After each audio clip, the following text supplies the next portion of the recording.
সিমি দিয়েছে সবাই।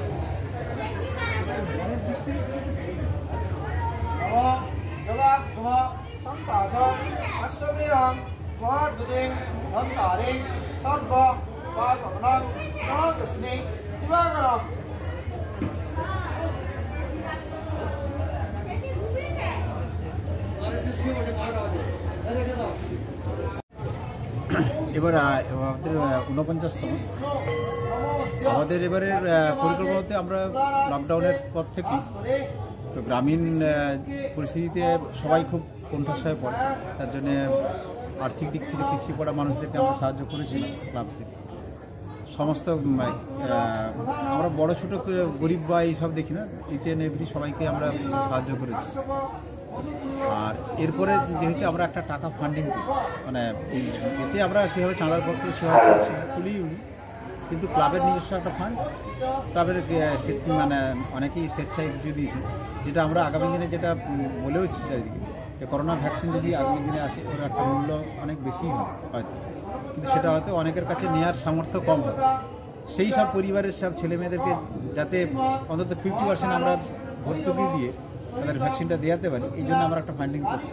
যদি সেটা উপযুক্ত মূল্য করোনা ভ্যাকসিন পেয়ে যায় তাহলে ওইটাকে আমরা কিন্তু তাদের পড়াশোনা খাতে ব্যয় হবে বাচ্চাদের, কারণ ওরা একটা বিরাট একটা গ্যাপিংয়ে যাচ্ছে, অনেকেই হয়তো স্কুল ছুট হবে, সেইগুলোকে আমরা লক্ষ্য করার জন্য একটা ফান্ডিং করছি যে কোনো প্রকারে ওদেরকে আনবো।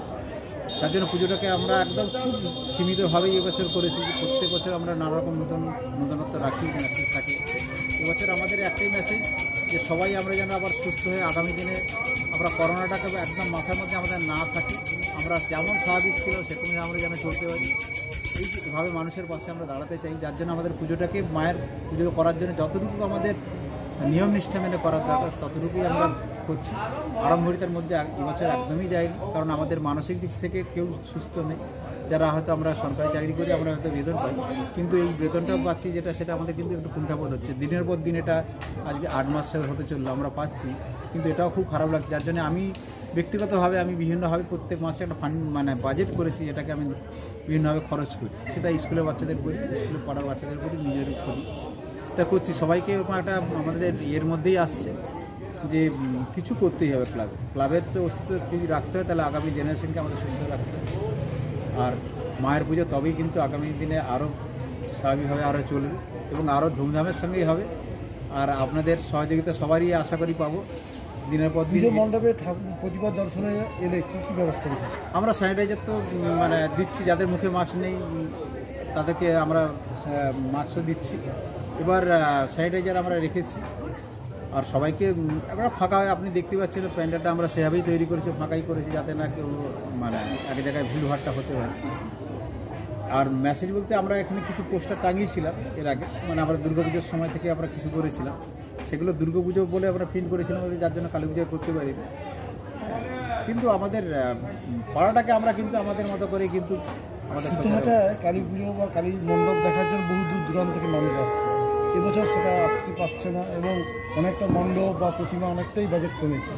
সেখানে আমি কী বলবো, আমি বলবো এটা কিন্তু একটা ইতিবাচক দিক যে সবাই কিন্তু যে তাদের বাজেটটা কমিয়েছে, এটা মানুষের কাছে অনেকটাই ঘাটতি। কারণ যে মানুষকে আমরা আগামী দিনে মানে কিছু সাহায্য করেছি, দান করেছি, তাদের কাছে আবার চাঁদা নেব, এটা কিন্তু একটা বিবেকের ব্যাপার।